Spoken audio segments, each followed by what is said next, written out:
Friends, ಕರ್ನಾಟಕದ ವಾಯುವ್ಯ ಭಾಗದಲ್ಲಿ ಪ್ರಕೃತಿಯ ಮಡಿಲಲ್ಲಿ ಮೃದುವಾಗಿ ಆಡಿಕೊಂಡಿರುವ ಒಂದು ಅದ್ಭುತ ನಗರ ಇದೆ. ಇದು ಕೇವಲ ನಗರ ಅಲ್ಲ, ಇದು ಇತಿಹಾಸದ ಹೆಮ್ಮೆ, ಸಂಸ್ಕೃತಿಯ ವೈಭವ ಮತ್ತು ಪ್ರಕೃತಿಯ ಅದ್ಭುತ ಸಂಗಮ. ಆ ನಗರವೇ ಬೆಳಗಾವಿ. ಒಂದು ಕಾಲದಲ್ಲಿ ಈ ಪ್ರದೇಶವನ್ನು ವೇಣುಗ್ರಾಮ ಅಥವಾ ವೇಣುಪುರ ಎಂದು ಕರೆಯಲಾಗುತ್ತಿತ್ತು. ಅದರ ಅರ್ಥ ಬಿದುರಿನ ಹಳ್ಳಿ ಎಂದು. ಒಂದು ಕಾಲದಲ್ಲಿ ದಟ್ಟ ಬಿದಿರುಗಳಿಂದ ಆವರಿಸಲ್ಪಟ್ಟಿದ್ದ ಈ ಪ್ರದೇಶವು ಇಂದು ಕರ್ನಾಟಕದ ಅತ್ಯಂತ ಪ್ರಮುಖ ನಗರಗಳಲ್ಲಿ ಒಂದಾಗಿದೆ. ಇಂದು ಬೆಳಗಾವಿ ಕೇವಲ ಒಂದು ಜಿಲ್ಲೆ ಅಥವಾ ನಗರವಲ್ಲ, ಇದು ಕರ್ನಾಟಕದ 2ನೇ ರಾಜಧಾನಿ ಎಂಬ ಗೌರವವನ್ನೂ ಪಡೆದಿದೆ. ಪ್ರತಿ ವರ್ಷ ಇಲ್ಲಿ ನಡೆಯುವ ವಿಧಾನಸಭೆಯ ಚಳಿಗಾಲದ ಅಧಿವೇಶನ ಕರ್ನಾಟಕದ ಆಡಳಿತಾತ್ಮಕ ಇತಿಹಾಸದಲ್ಲಿ ಮಹತ್ವದ ಪಾತ್ರ ವಹಿಸಿದೆ. ಇದೇ ನಗರವು ಸ್ಮಾರ್ಟ್ ಸಿಟಿ ಯೋಜನೆಯ ಅಡಿಯಲ್ಲಿ ಆಯ್ಕೆಯಾದ ಪ್ರಮುಖ ನಗರಗಳಲ್ಲಿ ಒಂದಾಗಿದೆ. ಆದರೆ ಬೆಳಗಾವಿ ಮಹತ್ವವು ಕೇವಲ ಆಡಳಿತಾತ್ಮಕ ಅಥವಾ ಆರ್ಥಿಕ ವಿಷಯಕ್ಕೆ ಸೀಮಿತವಾಗಿಲ್ಲ. ಈ ನಗರದಲ್ಲಿ ಇತಿಹಾಸದ ಮಹಾನ್ ಕಥೆಗಳು ಇವೆ, ಸ್ವತಂತ್ರ ಹೋರಾಟದ ಜ್ವಾಲೆ ಇದೆ, ದೇವಾಲಯಗಳ ಪವಿತ್ರತೆ ಇದೆ, ಜಲಪಾತಗಳ ಪ್ರಕೃತಿಯ ಸಂಗೀತ ಇದೆ. ಮತ್ತೊಂದು ವಿಶೇಷ ಸಂಗತಿ ಎಂದರೆ ಬೆಳಗಾವಿ ನಗರವು ಕರ್ನಾಟಕ, ಮಹಾರಾಷ್ಟ್ರ ಮತ್ತು ಗೋವಾ ಸಂಸ್ಕೃತಿಯ ಮಹಾ ಸ್ಥಳವಾಗಿದೆ. ಇಲ್ಲಿ ಭಾಷೆಗಳು ಬದಲಾಗಬಹುದು, ಆದರೆ ಆತಿಥ್ಯ, ಸ್ನೇಹ ಮತ್ತು ಸಂಸ್ಕೃತಿ ಎಂದಿಗೂ ಬದಲಾಗುವುದಿಲ್ಲ. ನಾವು ಇಂದು ಕುಂದಾನಗರಿ ಬೆಳಗಾವಿಯ ಆಳವಾದ ಇತಿಹಾಸವನ್ನು, ಅದರ ಸಾಂಸ್ಕೃತಿಕ ವೈಭವವನ್ನು, ಪ್ರಕೃತಿಯ ಅದ್ಭುತ ಸ್ಥಳಗಳನ್ನು ಮತ್ತು ಆಧುನಿಕ ಅಭಿವೃದ್ಧಿಯನ್ನು ನಾವು ಒಟ್ಟಾಗಿ ಒಂದು ಅದ್ಭುತ ಪ್ರವಾಸಕ್ಕೆ ಈ ವಿಡಿಯೋದಲ್ಲಿ ಹೋಗೋಣ. ಇದು ಬೆಳಗಾವಿಯ ಕತೆ. ಬೆಳಗಾವಿಯ ಇತಿಹಾಸವು ನಮ್ಮನ್ನು ಶತಮಾನಗಳ ಹಿಂದಿನ ಕಾಲಕ್ಕೆ ಕರೆದುಕೊಂಡು ಹೋಗುತ್ತದೆ. ಇದು ಕೇವಲ ಒಂದು ನಗರವಲ್ಲ, ಇದು ರಾಜವಂಶಗಳ, ಯುದ್ಧಗಳ ಮತ್ತು ಸಂಸ್ಕೃತಿಯ ಕಥೆಯ ಸಾಕ್ಷಿಯಾಗಿದೆ. ಇತಿಹಾಸದ ದಾಖಲೆಗಳ ಪ್ರಕಾರ ಬೆಳಗಾವಿಯ ಇತಿಹಾಸವು ಸುಮಾರು 12ನೇ ಶತಮಾನದಿಂದ ಪ್ರಾರಂಭವಾಗುತ್ತದೆ. ಆ ಸಮಯದಲ್ಲಿ ಈ ಪ್ರದೇಶವನ್ನು ರತ್ನವಂಶದವರು ಆಳುತ್ತಿದ್ದರು. ರತ್ನರು ಮೊದಲಿಗೆ ತಮ್ಮ ರಾಜಧಾನಿಯನ್ನು ಸೌದತ್ತಿಯಲ್ಲಿ ಸ್ಥಾಪಿಸಿದ್ದರು. ಆದರೆ ನಂತರ ರಾಜಕೀಯ ಮತ್ತು ಭೌಗೋಳಿಕ ಕಾರಣಗಳಿಂದ ಅವರು ತಮ್ಮ ರಾಜಧಾನಿಯನ್ನು ಬೆಳಗಾವಿಗೆ ಸ್ಥಳಾಂತರಿಸಿದರು. ಈ ನಿರ್ಧಾರವು ಬೆಳಗಾವಿಯ ಇತಿಹಾಸವನ್ನು ಸಂಪೂರ್ಣವಾಗಿ ಬದಲಿಸಿತ್ತು. 1204ರಲ್ಲಿ ರತ್ನವಂಶದ ರಾಜ ಬಿಚ್ಚಿರಾಜ ಇಲ್ಲಿ ಒಂದು ಅದ್ಭುತ ಜೈನ ದೇವಾಲಯವನ್ನು ನಿರ್ಮಿಸಿದನು. ಆ ದೇವಾಲಯವೇ ಕಮಲ ಬಸದಿ. ಈ ದೇವಾಲಯವು ಇಂದು ಕೂಡ ಬೆಳಗಾವಿಯ ಅತ್ಯಂತ ಪುರಾತನ ಹಾಗೂ ಅದ್ಭುತ ವಾಸ್ತುಶಿಲ್ಪದ ಉದಾಹರಣೆಯಾಗಿದೆ. ಕಾಲಕ್ರಮೇಣ ಬೆಳಗಾವಿ ಹಲವು ಸಾಮ್ರಾಜ್ಯಗಳ ಆಳ್ವಿಕೆಗೆ ಒಳಪಟ್ಟಿತ್ತು. ಈ ಪ್ರದೇಶವನ್ನು ದೇವಗಿರಿ ಯಾದವರು ಆಡಳಿತ ನಡೆಸಿದ್ದರು. ನಂತರ ದೆಹಲಿ ಸುಲ್ತಾನರು ಇದನ್ನು ವಶಪಡಿಸಿಕೊಂಡರು. ಅದಾದ ನಂತರ ವಿಜಯನಗರ ಸಾಮ್ರಾಜ್ಯ ಈ ಪ್ರದೇಶವನ್ನು ತಮ್ಮ ಆಡಳಿತದಲ್ಲಿ ಸೇರಿಸಿಕೊಂಡಿತ್ತು. ವಿಜಯನಗರದ ನಂತರ ಬಹುಮನಿ ಸುಲ್ತಾನರು ಮತ್ತು ನಂತರ ಬಿಜಾಪುರದ ಆದಿಲ್ ಶಾಹಿಗಳು ಇಲ್ಲಿ ಆಡಳಿತ ನಡೆಸಿದ್ದರು. ಈ ಸಮಯ ಬೆಳಗಾವಿಯ ಇತಿಹಾಸದಲ್ಲಿ ಅತ್ಯಂತ ಗದ್ದಲದ ಕಾಲವಾಗಿತ್ತು. ರಾಜರುಗಳು, ರಾಜ ಮನೆತನಗಳು ಬದಲಾಗುತ್ತಲೇ ಇತ್ತು, ಆದರೆ ನಗರ ತನ್ನ ಸಾಂಸ್ಕೃತಿಕ ವೈಭವವನ್ನು ಉಳಿಸಿಕೊಂಡಿತ್ತು. ನಂತರ ಮೊಘಲರು ಈ ಪ್ರದೇಶವನ್ನು ವಶಪಡಿಸಿಕೊಂಡರು. ಅವರು ಈ ನಗರಕ್ಕೆ ಹೊಸ ಹೆಸರನ್ನು ನೀಡಿದರು, ಅದೇ ಅಂಜಂ ನಗರ್. ಆದರೆ ಜನರ ಹೃದಯದಲ್ಲಿ ಈ ನಗರ ಎಂದಿಗೂ ಬೆಳಗಾವಿಯೇ ಆಗಿತ್ತು. ನಂತರ ಈ ಪ್ರದೇಶವನ್ನು ಹೈದರ್ ಅಲಿ ಮತ್ತು ಟಿಪ್ಪು ಸುಲ್ತಾನ್ ಆಡಳಿತ ನಡೆಸಿದರು. ಕೊನೆಗೆ 1818ರಲ್ಲಿ ಬ್ರಿಟಿಷರು ಬೆಳಗಾವಿಯನ್ನು ವಶಪಡಿಸಿಕೊಂಡರು. ಇದರಿಂದ ಬೆಳಗಾವಿಯ ಇತಿಹಾಸದ ಹೊಸ ಅಧ್ಯಾಯ ಪ್ರಾರಂಭವಾಗಿತ್ತು. ಫ್ರೆಂಡ್ಸ್, ಬೆಳಗಾವಿ ಎಂದರೆ ಕೇವಲ ಒಂದು ಐತಿಹಾಸಿಕ ನಗರವಲ್ಲ, ಇದು ಸ್ವತಂತ್ರ ಹೋರಾಟದ ಜ್ವಾಲೆ ಎತ್ತಿದ್ದ ಭೂಮಿ. ಈ ಜಿಲ್ಲೆಯ ಬಗ್ಗೆ ನಾವು ಮಾತನಾಡಬೇಕಾದರೆ ಒಂದು ಹೆಮ್ಮೆಯ ಹೆಸರನ್ನು ಹೇಳದೆ ಹೋದರೆ ಈ ಜಿಲ್ಲೆ ಸಂಪೂರ್ಣ ಎಂದೆನಿಸುವುದೇ ಇಲ್ಲ. ಆ ಹೆಸರು ಯಾವುದು ಗೊತ್ತಾ? ಅದು ಕಿತ್ತೂರು ರಾಣಿ ಚೆನ್ನಮ್ಮ. ಅವರು ಭಾರತೀಯ ಇತಿಹಾಸದ ಮೊದಲ ವೀರ ಮಹಿಳಾ ಯೋಧರಲ್ಲಿ ಒಬ್ಬರು. ಬ್ರಿಟಿಷರ ವಿರುದ್ಧ ಸಶಸ್ತ್ರ ಹೋರಾಟ ನಡೆಸಿದ ಮೊದಲ ಭಾರತೀಯ ರಾಣಿ ಎಂದು ಅವರನ್ನು ಗೌರವಿಸಲಾಗುತ್ತದೆ. 1824ರಲ್ಲಿ ಅವರು ಬ್ರಿಟಿಷ್ ವಿರುದ್ಧ ಬಂಡಾಯ ಎದ್ದರು. ಅವರ ಧೈರ್ಯ ಮತ್ತು ಶೌರ್ಯ ಇಂದಿಗೂ ಲಕ್ಷಾಂತರ ಜನರಿಗೆ ಪ್ರೇರಣೆಯಾಗಿದೆ.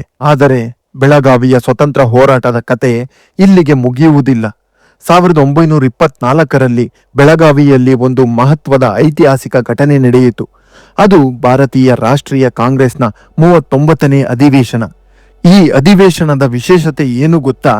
ಅದು ಮಹಾತ್ಮ ಗಾಂಧೀಜಿಯವರು ಅಧ್ಯಕ್ಷತೆ ವಹಿಸಿದ ಏಕೈಕ ಕಾಂಗ್ರೆಸ್ ಅಧಿವೇಶನವಾಗಿತ್ತು. ಇದೇ ಕಾರಣಕ್ಕೆ ಬೆಳಗಾವಿ ಭಾರತದ ರಾಜಕೀಯ ಇತಿಹಾಸದಲ್ಲಿ ವಿಶೇಷ ಸ್ಥಾನ ಪಡೆದಿತ್ತು. ಈ ಅಧಿವೇಶನಕ್ಕಾಗಿ ಸಾವಿರಾರು ಜನರು ಬೆಳಗಾವಿಗೆ ಆಗಮಿಸಿದ್ದರು. ಅವರಿಗೆ ನೀರು ಒದಗಿಸಲು ಒಂದು ಬಾವಿಯನ್ನು ನಿರ್ಮಿಸಲಾಗಿತ್ತು. ಆ ಬಾವಿಯೇ ಇಂದು ಪ್ರಸಿದ್ಧವಾಗಿರುವ ಕಾಂಗ್ರೆಸ್ ಬಾವಿ. ಇದು ಕೇವಲ ಒಂದು ಬಾವಿಯಲ್ಲ, ಇದು ಭಾರತದ ಸ್ವತಂತ್ರ ಹೋರಾಟದ ಒಂದು ಜೀವಂತ ನೆನಪು. ಬೆಳಗಾವಿಯು ಕೇವಲ ಇತಿಹಾಸದ ನಗರ ಮಾತ್ರವಲ್ಲ, ಇದು ಆಧ್ಯಾತ್ಮಿಕತೆಯ ನಗರವೂ ಆಗಿದೆ. ಶತಮಾನಗಳಿಂದ ವಿವಿಧ ಧರ್ಮಗಳು, ಸಂಸ್ಕೃತಿಗಳು ಮತ್ತು ನಂಬಿಕೆಗಳು ಇಲ್ಲಿ ಒಂದೇ ನೆಲದಲ್ಲಿ ಬೆಳೆಯುತ್ತಾ ಬಂದಿದೆ. ಈ ನಗರದ ಧಾರ್ಮಿಕ ಪರಂಪರೆ ಮತ್ತು ವಾಸ್ತುಶಿಲ್ಪದ ವೈಭವವನ್ನು ನೋಡಿದಾಗ ಇದು ಒಂದು ಸಾಂಸ್ಕೃತಿಕ ಸಂಗ್ರಹಾಲಯದಂತೆ ಕಾಣುತ್ತದೆ. ಬೆಳಗಾವಿಯ ಅತ್ಯಂತ ಪವಿತ್ರ ತಾಣಗಳಲ್ಲಿ ಒಂದಾಗಿದೆ ಕಪಿಲೇಶ್ವರ ದೇವಸ್ಥಾನ. ಈ ದೇವಾಲಯವನ್ನು ಅನೇಕರು ದಕ್ಷಿಣ ಕಾಶಿ ಎಂದು ಕರೆಯುತ್ತಾರೆ. ಈ ಹೆಸರಿನ ಹಿಂದೆ ಒಂದು ವಿಶೇಷ ನಂಬಿಕೆ ಇದೆ. ಹಿಂದೂ ಪರಂಪರೆಯ ಪ್ರಕಾರ ಭಾರತದ 12 ಜ್ಯೋತಿರ್ಲಿಂಗಗಳ ಯಾತ್ರೆಯನ್ನು ಪ್ರಾರಂಭಿಸುವ ಮೊದಲು ಭಕ್ತರು ಕಪಿಲೇಶ್ವರ ದೇವಾಲಯಕ್ಕೆ ಭೇಟಿ ನೀಡಬೇಕು ಎಂಬ ನಂಬಿಕೆ ಇದೆ. ಈ ದೇವಾಲಯವು ಶತಮಾನಗಳ ಹಿಂದಿನ ಇತಿಹಾಸವನ್ನು ಹೊಂದಿದ್ದು, ಅದರ ವಾಸ್ತುಶಿಲ್ಪವು ದಕ್ಷಿಣ ಭಾರತದ ಪುರಾತನ ಶೈಲಿಯನ್ನು ಪ್ರತಿಬಿಂಬಿಸುತ್ತದೆ. ದೇವಾಲಯದ ಒಳಗೆ ಪ್ರವೇಶಿಸಿದಾಗ ಭಕ್ತರಿಗೆ ಒಂದು ವಿಶಿಷ್ಟವಾದ ಶಾಂತಿ ಅನುಭವವಾಗುತ್ತದೆ. ಬೆಳಗಾವಿ ಕೋಟೆಯ ಒಳಭಾಗದಲ್ಲಿರುವ ಮತ್ತೊಂದು ಅದ್ಭುತ ಧಾರ್ಮಿಕ ತಾಣವೇ ಕಮಲ ಬಸದಿ. ಇದು ಒಂದು ಜೈನ ದೇವಾಲಯ. ಈ ದೇವಾಲಯವು ಕೇವಲ ಧಾರ್ಮಿಕ ಮಹತ್ವಕ್ಕಷ್ಟೇ ಪ್ರಸಿದ್ಧ ಅಲ್ಲ, ಅದರ ವಾಸ್ತುಶಿಲ್ಪದ ಅದ್ಭುತ ಕಲೆಗಾಗಿ ಕೂಡ ಪ್ರಸಿದ್ಧವಾಗಿದೆ. ಈ ದೇವಾಲಯ ನಿರ್ಮಾಣದಲ್ಲಿ ಚಾಲುಕ್ಯರು ಮತ್ತು ಕದಂಬ ಶೈಲಿಯ ವಾಸ್ತುಶಿಲ್ಪದ ಸಂಯೋಜನೆ ಕಾಣಬಹುದು. ಈ ದೇವಾಲಯದ ಅತ್ಯಂತ ವಿಶೇಷ ಭಾಗವೆಂದರೆ ಅದರ ಚಾವಣಿ. ಚಾವಣಿಯ ಮೇಲ್ಭಾಗದಲ್ಲಿ ಕೆತ್ತಲಾಗಿರುವ 72 ದಳಗಳ ಕಮಲದ ವಿನ್ಯಾಸವು ಪ್ರವಾಸಿಗರನ್ನು ಅಚ್ಚರಿಗೊಳಿಸುತ್ತಿದೆ.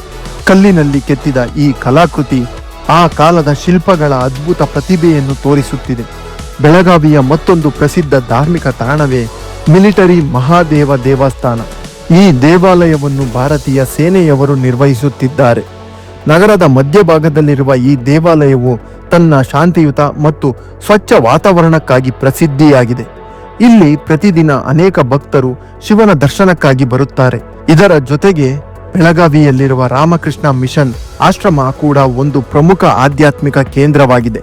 ಈ ಆಶ್ರಮದ ಒಂದು ವಿಶೇಷ ಐತಿಹಾಸಿಕ ನೆನಪು ಎಂದರೆ ಭಾರತದ ಮಹಾನ್ ಸನ್ಯಾಸಿ ಸ್ವಾಮಿ ವಿವೇಕಾನಂದ ಅವರು ತಮ್ಮ ಜೀವನದ ಒಂದು ಅವಧಿಯಲ್ಲಿ ಇಲ್ಲಿ ತಂಗಿದ್ದರು ಎಂದು ಹೇಳಲಾಗುತ್ತದೆ. ಇಂದಿಗೂ ಆ ಆಶ್ರಮದಲ್ಲಿ ಧ್ಯಾನ, ಯೋಗ ಮತ್ತು ಆಧ್ಯಾತ್ಮಿಕ ಚಿಂತನೆಗಳ ಕಾರ್ಯಕ್ರಮಗಳು ನಡೆಯುತ್ತವೆ. ಈ ಎಲ್ಲ ತಾಣಗಳನ್ನು ನೋಡಿದಾಗ ಒಂದು ಸಂಗತಿ ಸ್ಪಷ್ಟವಾಗುತ್ತದೆ: ಬೆಳಗಾವಿ ಕೇವಲ ಒಂದು ನಗರವಲ್ಲ, ಇದು ಧರ್ಮ, ಸಂಸ್ಕೃತಿ ಮತ್ತು ಆಧ್ಯಾತ್ಮಿಕತೆಯ ಸಂಗಮವಾಗಿದೆ. ಇನ್ನು ಬೆಳಗಾವಿಯ ಬಗ್ಗೆ ಮಾತನಾಡುವಾಗ ಅದರ ಪ್ರಕೃತಿ ಸೌಂದರ್ಯವನ್ನು ಹೇಳದೇ ಇರಲು ಸಾಧ್ಯವೇ ಇಲ್ಲ. ಈ ಪ್ರದೇಶವನ್ನು ಅನೇಕರು ಮಲೆನಾಡು ಅಥವಾ ಮಳೆನಾಡು ಎಂದು ಕರೆಯುತ್ತಾರೆ. ಅದಕ್ಕೆ ಕಾರಣ ಇಲ್ಲಿ ವರ್ಷಪೂರ್ತಿ ಹಸಿರು ಪರಿಸರ ಮತ್ತು ತಂಪಾದ ಹವಾಮಾನ ಕಂಡುಬರುತ್ತದೆ. ಬೆಳಗಾವಿಯ ಸುತ್ತಮುತ್ತ ಪಶ್ಚಿಮ ಘಟ್ಟಗಳ ದಟ್ಟ ಅರಣ್ಯಗಳು ಹರಡಿಕೊಂಡಿವೆ. ಈ ಅರಣ್ಯಗಳ ಮಧ್ಯದಲ್ಲಿ ಪ್ರಕೃತಿ ತನ್ನ ಅತ್ಯಂತ ಸುಂದರ ರೂಪವನ್ನು ತೋರಿಸುತ್ತದೆ. ಅವುಗಳಲ್ಲಿ ಅತ್ಯಂತ ಪ್ರಸಿದ್ಧವಾದದ್ದು ಗೋಕಾಕ್ ಜಲಪಾತ. ಗೋಕಾಕ್ ಜಲಪಾತವನ್ನು ಅನೇಕರು ಕರ್ನಾಟಕದ ನಯಗರ ಎಂದು ಕರೆಯುತ್ತಾರೆ.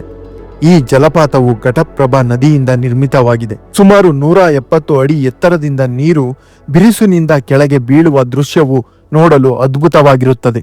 ಜಲಪಾತದ ಸುತ್ತಲೂ ಹರಡುವ ಮಂಜು ಮತ್ತು ನೀರಿನ ಗರ್ಜನೆ ಪ್ರಕೃತಿಯ ಅದ್ಭುತ ಸಂಗೀತದಂತೆ ಅನ್ನಿಸುತ್ತದೆ. ಇಲ್ಲಿ ಇರುವ ತೂಗು ಸೇತುವೆ ಪ್ರವಾಸಿಗರಿಗೆ ವಿಶೇಷ ಆಕರ್ಷಣೆಯಾಗಿದೆ. ಈ ಸೇತುವೆಯ ಮೇಲೆ ನಿಂತು ಜಲಪಾತವನ್ನು ನೋಡುವ ಅನುಭವ ನಿಜಕ್ಕೂ ರೋಮಾಂಚನಕಾರಿ. ಗೋಕಾಕ್ ಜಲಪಾತದ ಹತ್ತಿರದಲ್ಲಿಯೇ ಇನ್ನೊಂದು ಸುಂದರ ಜಲಪಾತ ಇದೆ. ಅದು ಗೋದಾಚಿನ ಮಿಲ್ಕಿ ಜಲಪಾತ. ಈ ಜಲಪಾತವು ಮಾರ್ಕಂಡೇಯ ನದಿಯಿಂದ ನಿರ್ಮಿತವಾಗಿದೆ. ಇದು 2 ಹಂತಗಳಲ್ಲಿ ಬೀಳುವ ಕಾರಣದಿಂದ ಅದರ ಸೌಂದರ್ಯ ಇನ್ನಷ್ಟು ಹೆಚ್ಚಾಗಿದೆ. ಇಲ್ಲಿ ಬರುವ ಪ್ರವಾಸಿಗರು ಪ್ರಕೃತಿಯ ಮಡಿಲಲ್ಲಿ ಕೆಲವು ಕ್ಷಣಗಳನ್ನು ಶಾಂತಿಯಿಂದ ಕಳೆಯುತ್ತಾರೆ. ಸಾಹಸ ಪ್ರಿಯರಿಗೆ ಬೆಳಗಾವಿಯ ಸುತ್ತಮುತ್ತ ಇರುವ ಪಶ್ಚಿಮ ಘಟ್ಟಗಳ ಬೆಟ್ಟಗಳು ಒಂದು ಸ್ವರ್ಗವೇ ಸರಿ. ಅರಣ್ಯದ ಮಧ್ಯದಲ್ಲಿರುವ ಸದಾ ಜಲಪಾತ ಪ್ರವಾಸಿಗರನ್ನು ತನ್ನತ್ತ ಆಕರ್ಷಿಸುತ್ತದೆ.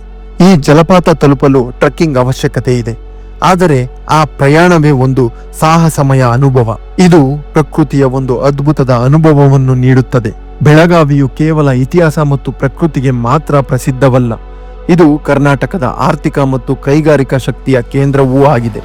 ಈ ನಗರವನ್ನು ಅನೇಕರು ಹೈಡ್ರಾಲಿಕ್ ಕ್ಯಾಪಿಟಲ್ ಆಫ್ ಇಂಡಿಯಾ ಎಂದು ಕರೆಯುತ್ತಾರೆ. ಈ ಹೆಸರು ಬರಲು ಕಾರಣ ಇಲ್ಲಿ ಅನೇಕ ಹೈಡ್ರಾಲಿಕ್ ಉಪಕರಣಗಳ ಉತ್ಪಾದನಾ ಘಟಕಗಳು ಕಾರ್ಯನಿರ್ವಹಿಸುತ್ತಿದೆ. ಭಾರತದ ಮೊದಲ ಖಾಸಗಿ ಏರೋಸ್ಪೇಸ್ ವಿಶೇಷ ಆರ್ಥಿಕ ವಲಯ ಏರೋಸ್ಪೇಸ್ SEZ ಇದನ್ನು ಕೂಡ ಬೆಳಗಾವಿಯಲ್ಲೇ ಸ್ಥಾಪಿಸಲಾಗಿದೆ. ಇದು ಭಾರತದ ವಿಮಾನೋದ್ಯಮ ಕ್ಷೇತ್ರದಲ್ಲಿ ಒಂದು ಮಹತ್ವದ ಹೆಜ್ಜೆಯಾಗಿದೆ. ಇದಷ್ಟೇ ಅಲ್ಲದೆ ಬೆಳಗಾವಿ ಕೃಷಿ ಮತ್ತು ಸಕ್ಕರೆ ಕೈಗಾರಿಕೆಗಳಲ್ಲಿ ಕೂಡ ಪ್ರಮುಖ ಸ್ಥಾನವನ್ನು ಹೊಂದಿದೆ. ಈ ಜಿಲ್ಲೆಯಲ್ಲಿ ಅನೇಕ ಸಕ್ಕರೆ ಕಾರ್ಖಾನೆಗಳು ಇರುವುದರಿಂದ ಇದನ್ನು ಕರ್ನಾಟಕದ ಸಕ್ಕರೆ ಬಟ್ಟಲು ಎಂದು ಕರೆಯಲಾಗುತ್ತದೆ. ಶಿಕ್ಷಣ ಕ್ಷೇತ್ರದಲ್ಲೂ ಬೆಳಗಾವಿ ಅತ್ಯಂತ ಪ್ರಮುಖ ಸ್ಥಾನವನ್ನು ಪಡೆದಿದೆ. ಇಲ್ಲಿ ಇರುವ ವಿಶ್ವೇಶ್ವರಯ್ಯ ತಾಂತ್ರಿಕ ವಿಶ್ವವಿದ್ಯಾಲಯ ರಾಜ್ಯದ ಎಲ್ಲ ತಾಂತ್ರಿಕ ಕಾಲೇಜುಗಳ ಕೇಂದ್ರ ಕಚೇರಿಯಾಗಿದೆ. ಈ ವಿಶ್ವವಿದ್ಯಾಲಯವು ಸಾವಿರಾರು ಇಂಜಿನಿಯರ್ಗಳನ್ನು ದೇಶಕ್ಕೆ ನೀಡಿದೆ. ಇದರ ಜೊತೆಗೆ ರಾಣಿ ಚೆನ್ನಮ್ಮ ವಿಶ್ವವಿದ್ಯಾಲಯ, ವೈದ್ಯಕೀಯ ಕಾಲೇಜುಗಳು ಮತ್ತು ಅನೇಕ ಶಿಕ್ಷಣ ಸಂಸ್ಥೆಗಳು ಇಲ್ಲಿ ಕಾರ್ಯನಿರ್ವಹಿಸುತ್ತಿವೆ. ಇದರಿಂದ ಬೆಳಗಾವಿ ಇಂದು ಒಂದು ಶಿಕ್ಷಣ ಕೇಂದ್ರವಾಗಿಯೂ ಗುರುತಿಸಿಕೊಂಡಿದೆ. ಯಾವುದೇ ಒಂದು ನಗರದ ಸಂಸ್ಕೃತಿಯನ್ನು ಅರ್ಥ ಮಾಡಿಕೊಳ್ಳಲು ಅದರ ಆಹಾರವನ್ನು ಸವಿಯಬೇಕು. ಬೆಳಗಾವಿಯ ಆಹಾರ ಸಂಸ್ಕೃತಿ ಅತ್ಯಂತ ವಿಶಿಷ್ಟವಾಗಿದೆ. ಈ ನಗರವು ಕರ್ನಾಟಕದ, ಮಹಾರಾಷ್ಟ್ರ ಮತ್ತು ಗೋವಾ ರಾಜ್ಯಗಳ ಸಂಸ್ಕೃತಿಗಳ ಸಂಗಮವಾಗಿರುವುದರಿಂದ ಅದರ ಆಹಾರದಲ್ಲಿಯೂ ಆ ಮಿಶ್ರಣವನ್ನು ಕಾಣಬಹುದು. ಬೆಳಗಾವಿಯ ಅತ್ಯಂತ ಪ್ರಸಿದ್ಧ ತಿಂಡಿಯೇ ಕುಂದ. ಈ ಸಿಹಿ ಪದಾರ್ಥವು ತನ್ನ ವಿಶಿಷ್ಟ ರುಚಿಗಾಗಿ ಜಗತ್ಪ್ರಸಿದ್ಧಿಯಾಗಿದೆ. ಇದಕ್ಕಾಗಿ ಬೆಳಗಾವಿಯನ್ನು ಕುಂದಾನಗರಿ ಎಂದು ಕರೆಯಲಾಗುತ್ತದೆ. ಇದು ಮಾತ್ರವಲ್ಲದೆ ಮದುವೆ ಸಮಾರಂಭಗಳಲ್ಲಿ ನೀಡುವ ಮಂಡಿಗೆ ಕೂಡ ಬೆಳಗಾವಿಯ ವಿಶೇಷ. ಸ್ಥಳೀಯ ಜನರು ಇಷ್ಟಪಡುವ ಆಹಾರಗಳಲ್ಲಿ ಜೋಳದ ರೊಟ್ಟಿ ಮತ್ತು ಎಣಗಾಯಿ ಪಲ್ಯ ಮುಖ್ಯವಾಗಿರುತ್ತದೆ. ಬೆಳಗಾವಿಯ ಬಿರಿಯಾನಿ ಕೂಡ ಪ್ರವಾಸಿಗರ ಮೆಚ್ಚಿನ ಖಾದ್ಯವಾಗಿದೆ. ಒಟ್ಟಾರೆ ನೋಡಿದರೆ ಬೆಳಗಾವಿ ಒಂದು ಅದ್ಭುತ ನಗರ. ಇದು ಇತಿಹಾಸದ ವೀರಗಾದೆ, ಪ್ರಕೃತಿಯ ಸೌಂದರ್ಯ ಮತ್ತು ಆಧುನಿಕ ಅಭಿವೃದ್ಧಿಯ ವೇಗ ಎಲ್ಲವನ್ನು ಒಂದೇ ಸ್ಥಳದಲ್ಲಿ ಹೊಂದಿದೆ. ನೀವು ಇತಿಹಾಸ ಪ್ರೇಮಿಯಾಗಲಿ, ಪ್ರಕೃತಿ ಪ್ರೇಮಿಯಾಗಲಿ ಅಥವಾ ಪ್ರವಾಸಿ ಪ್ರಿಯರೇ ಆಗಲಿ, ಬೆಳಗಾವಿ ನಿಮ್ಮನ್ನು ಖಂಡಿತ ಆಕರ್ಷಿಸುತ್ತದೆ. ಬೆಳಗಾವಿಗೆ ಭೇಟಿ ನೀಡಲು ಅತ್ಯುತ್ತಮ ಸಮಯ ಅಕ್ಟೋಬರ್ನಿಂದ ಮಾರ್ಚ್ ವರೆಗೆ. ಈ ಸಮಯದಲ್ಲಿ ಹವಾಮಾನ ಅತ್ಯಂತ ಸುಂದರವಾಗಿರುತ್ತದೆ. ಫ್ರೆಂಡ್ಸ್, ಬೆಳಗಾವಿಯ ಬಗ್ಗೆ ನಾನು ಯಾವುದಾದರೂ ವಿಷಯವನ್ನು ಬಿಟ್ಟಿದ್ದರೆ ಅಥವಾ ಬೆಳಗಾವಿಯ ಬಗ್ಗೆ ನಿಮಗೆ ಇನ್ನಷ್ಟು ಹೆಚ್ಚು ವಿಷಯಗಳು ತಿಳಿದಿದ್ದರೆ ನನಗೂ ಕಮೆಂಟ್ ಬಾಕ್ಸ್ನಲ್ಲಿ ತಿಳಿಸಿ. ಮಾಹಿತಿ ಇಷ್ಟವಾದರೆ ವಿಡಿಯೋಗೆ ಲೈಕ್ ಮಾಡಿ, ಶೇರ್ ಮಾಡಿ, ಚಾನಲ್ ಅನ್ನು ಸಬ್ಸ್ಕ್ರೈಬ್ ಮಾಡಿ ಮತ್ತು ಬೆಲ್ ಐಕಾನ್ ಅನ್ನು ಒತ್ತಿ. ಮತ್ತೊಂದು ಮಾಹಿತಿ ತುಂಬಿದ ವಿಡಿಯೋದ ಜೊತೆಗೆ ನಿಮ್ಮನ್ನು ಮತ್ತೆ ಭೇಟಿ ಮಾಡುತ್ತೇನೆ. ಧನ್ಯವಾದಗಳು.